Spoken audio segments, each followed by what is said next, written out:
Good afternoon. My name is Caskey, and this is my Module 8, Unit 12, Activity 3, Implementing Authentic and Performance Assessments.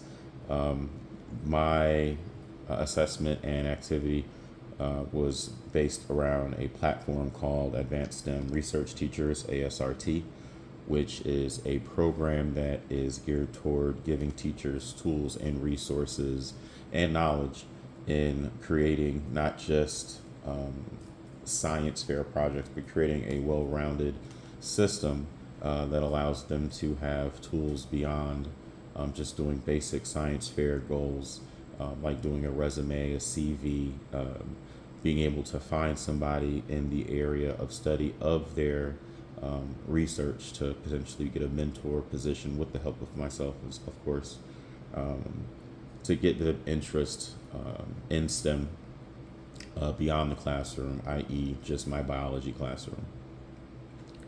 In terms of summarizing the implementation of the project success and challenges, basically it is to have the students at the beginning of the year find out or figure out a way of gaining interest in a subject. My job is to steer them into something that they like. For instance, I have a high percentage of Hispanic students. A lot of them do some form of construction. So linking up a student in terms of doing a project, let's say on cement, and the composition of cement and different companies and which cement is the best and why it's the best. And can you formulate a way of how it could be better? And then can we link you up with a mentor that maybe works at one of the regional cement companies or factories or production companies in the Atlanta area, and see if you can mentor or go over there every weekend to start to think of what the research and what the actual scientific backing of, in this example, cement would be. But this goes across the table to any student in terms of getting them to figure out whether it's a nail tech and getting them to figure out the chemicals in the nail polish. Anything and everything in terms of what they want to do, trying to figure out a way to connect that to STEM, and then hopefully enabling that to pique their interest in wanting to do the research, right? Because the main thing with high school students, 10th grade students, is the motivation. If they're motivated to do it, there's a much higher chance that they're going to be successful in it and be consistent in doing it. So when it comes to them now having something that they hopefully have an interest in, now this is the part where they write a resume, they write a CV, and we together look for potential mentors. Before we look for these potential mentors, they need to do at least one research study where they just have to read it and just verbally summarize it. And then we'll get to the reason why later shortly. Once they find a mentor potentially, let's just use the same example with the gentleman who could be working, or lady who's working at the cement facility, who's maybe the project manager or research manager. Once we find out who that person is, now they take that little small research project they just read, and now we do and find research based on that company, or more importantly, that person. More than likely they're a doctor, and hopefully more than likely they've published a few papers. And now the student is going to go ahead and do research on that particular person of interest, or potential mentor. And then they will go ahead, write a resume, write a CV, and then they will email. If they need my help, I will help them, but then they will email that teacher and or that potential mentor, and let them know, hey, I'm interested in your work. This is why, this is what I would potentially like to do. But also, I'm interested in who you are as well. I've read some of your papers. This is some things that I like. These are some things that I have questions about that I would like to learn more about. And then hopefully that gains them access or a foot into the door in terms of getting some sort of mentorship, or at least access to advice in terms of conducting research. And then once that happens, hopefully they are able to gain that foot in the door to be able to have a mentor. Hopefully that mentorship can evolve into a summer internship. But even before that, now they can start to formulate a research project with the help of a person who's actually in the field, And what it also does that's good that we've learned, it now takes the strain and the responsibility to be a mentor as a teacher. A lot of times as teachers, we feel the need to be the mentor and the teacher and the friend and a co-parent in terms of at the school, right? Like a work husband. And that tends to be very stressful on the teacher. And so this allows you to spread that wealth of mentorship beyond yourself. Because we're not mentors. We want to be facilitators to mentors. And then hopefully, like I said, they gain an interest in STEM. They gain an interest in science, because I want to broaden it just beyond this. I want to start a research team, a research club, where anybody who's doing research can come after school and they can learn the proper ways to conduct research, especially implementing the tools of AI like Claude. That's what I use: Claude, Gemini, and ChatGPT. In terms of explaining how to guide students to use the rubric, it's just how to, and in terms of peers and assessment of peers, it's going through it together. And I find out the best way to do it when I go through the rubric the first time, I have the students read the rubric. Then I ask the students, is there any issues or problems that they have with the rubric? Most say no, because they either do, don't, or don't care, but don't want to admit to it.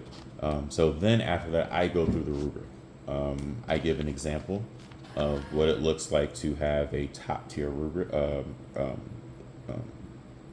assignment, a middle tier, and then what it looks like to not do anything at all. And that's where I try to do things that are funny, where the answers have nothing to do with the actual question. But going over it, and in the first few assessments of the rubric, giving grace. The same way that I give them grace as it pertains to lab notebooks in the beginning, to being sloppy, you can't read it, highlighting, you're not underlining anything or italicizing or doing bold when needed, is I give them grace those first few times, but then I grade them more harshly as things progress, because I have more expectations. I think another thing that I've noticed is that students who are actually at least giving minimal effort tend to have issues with the rubric in the same spots, whether it be the reading the articles or doing the peer feedbacks because they're antisocial, or finding the mentor because they haven't completed their CV or resume, even though we do it together. And then I tell them as well, this is a science class, do research. If you need help, there are plenty of avenues. And then this is where we also get into AI platforms to where you can create a resume or CV, put in the information, but the part in terms of you doing your part, you have to be as detailed oriented as possible. You can't just make me look good to be a nail tech. You have to give specific examples about who you are and then tweak it, right? Because I also teach the kids when it comes to using AI, not all of your inputs are going to be perceived the way you want them, and your outputs are not going to be perceived the way that you intended. So being very specific so you can get the best result when you are doing these things. As opposed to the rubric itself with peer assessments, I think that tends to be unique because it was unexpected to me in terms of my assumption. The students are actually a lot more harsher on their peers than I thought they would be, especially because they expect their teacher to be so lenient when it comes to grading them. So I definitely think that was something that was new, but then it also gave me a good teaching moment in terms of expectations, right? And if these are things that you see that your peers should do, these are things that you should expect out of yourself when you are turning in an assignment in terms of your assignment. And then there were parts where now they're debating and well, I didn't do it because of this reason. And so, it turned into a thing where, okay, let them, this is all constructive criticism. Let them say their piece. And then as a group, we can say if we agree or not based on the evidence, right? And then we'll bring it up on the canvas. And then what we'll look at as a class. And then we'll say, okay, do we agree, almost like a debate, do we agree with the criticism or do we agree with the original intent? And then, that's where we can get into the student dialogue where it's student led, and then I can kind of sit down and be an observer.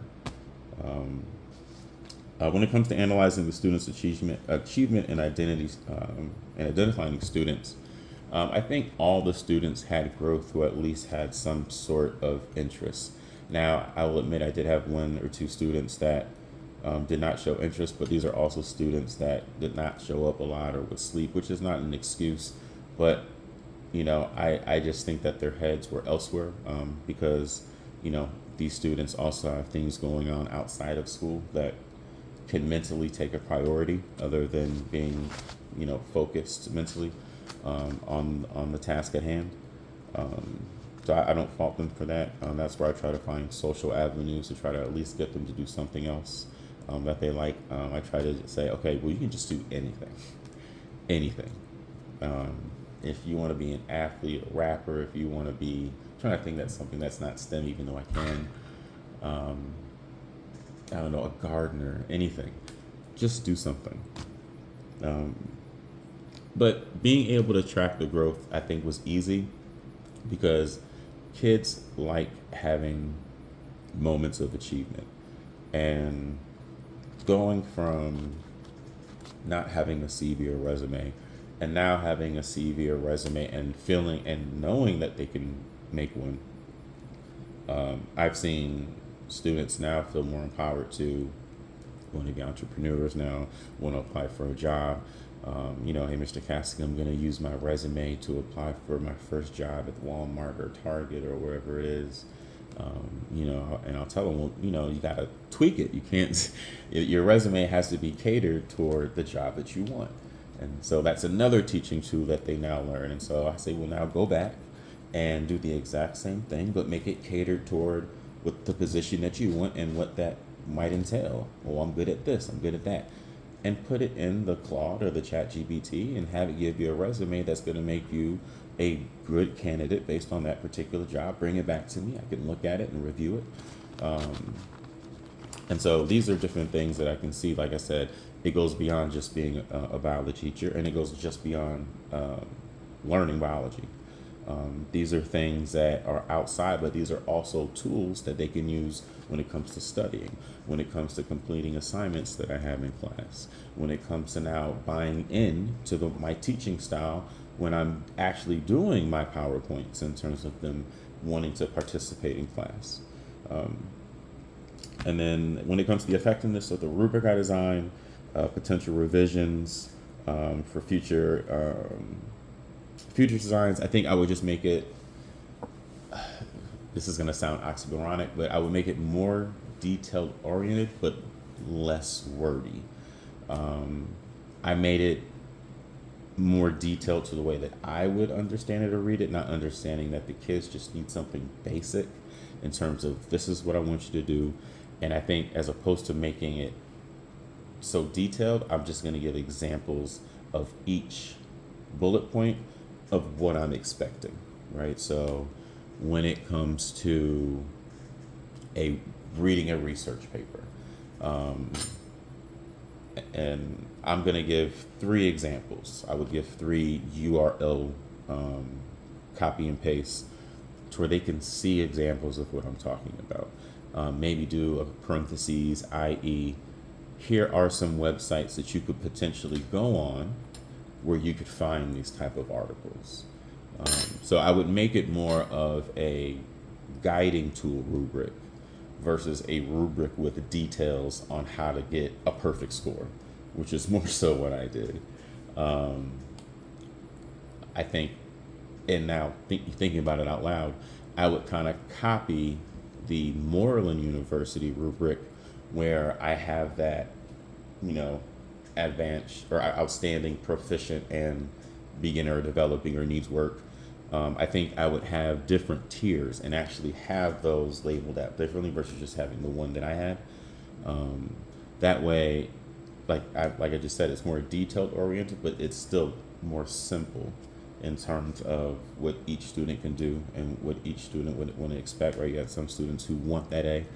You have some students who just want to pass, and then you have the beginning in terms of like the basic minimum. And so I think that would be something that I would definitely change, or I think I will change going forward, just so it would kind of minimize any confusion about what it takes to be successful or what I'm asking for. And then lastly, in terms of reflection of data analysis, to formulate 2 specific improvement areas to the project for future assessment procedures and tools. I would say, from my experience, it would be, like I said, the latter. The rubric itself. That would give me a better gauge on, one, the effort of the student, right? If I notice that they're just shooting for proficient, I get their level of engagement. If I see that they're trying to shoot for outstanding, right? If they are, if they're falling short, but if they get a proficient, are they upset? Do they come to me and say, well, Mr. Caskey, I thought I would get an outstanding because I did this and this and this. Why didn't I get an outstanding?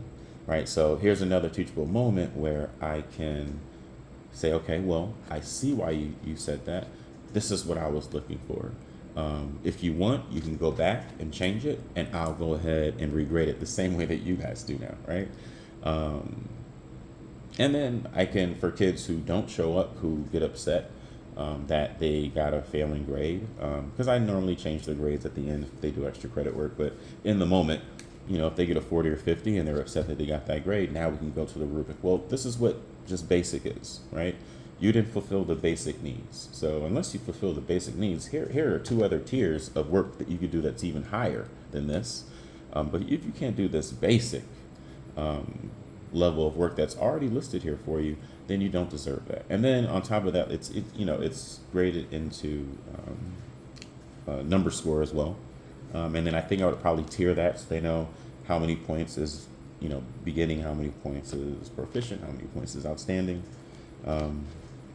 And then the other tool I think I would use is, I think I would like to probably introduce more interactive tools as we get to each. And I don't know if there's templates online, if I could use Claude to develop a video, or if it would be have something that I have to do myself, is because everything now is virtual and everything now is brain breaks and tactile learning or visual learning versus just audible, having videos that show almost like parts of the rubric, but parts of what we're going through the experiment.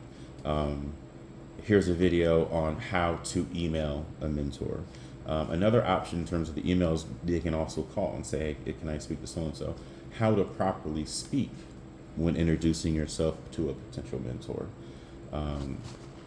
Here's a video, not just me telling you, or not you just reading it, or not here's an example, but here's a video on how to conduct proper research, how to know if a research is credible. Let's look at a video of what credible research looks like.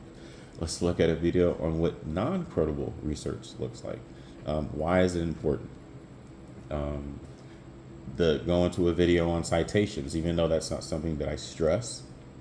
I know depending on what field students are going in when they reach the collegiate level, that will be something that is important, whether it's MLA, APA, and not having to be required for their projects, but be able to understand what is in a citation, why it's important that it is cited. And I think that also goes along with, even though there's supposed to be 2, I think that I also would probably implement parts of this in terms of an assessment as maybe a bell ringer or extra credit question on the exams. That way, hopefully, it's an easy A, but in terms of that question, but also it will be a part of the curriculum in terms of getting them engaged in conducting research. And I'm hoping this will lead to that research will equal how they study when it comes to the material in my class. If they can take even half of that, if they are buying in, and they can take at least half of that effort of doing their research in their field of study into doing that research beyond my PowerPoint and maybe looking at stuff beyond what I am teaching them on the PowerPoint, but obviously related to the unit, to help them learn more or help them learn it better, or help them understand it better. Now they're able to do research, to look up YouTube and these different platforms to find out the answer. They can use AI responsibly to help them study, not just in my class, but now in all classes. Now they can use these platforms to help them with algebra, to help them with history, to help them with environmental studies or economics. Helping them, because like I said, all of this at the end of the day is a form of research. Helping them be able to navigate the world with things that they don't know, not in a scared way or in an apprehensive way, but knowing that I have the tools at my disposal to be able to figure it out. And not only figure it out, but be successful in figuring it out. Yeah, like I said, I'm excited about this year in terms of what I've learned in this program. I'm excited to implement the things that I've learned in this program. I'm excited to implement the things that I've learned from my cohort and from my teachers. Thinking this stick, I appreciate you, man. You're awesome. And yeah, you guys have a blessed rest of your summer and an awesome rest of your year.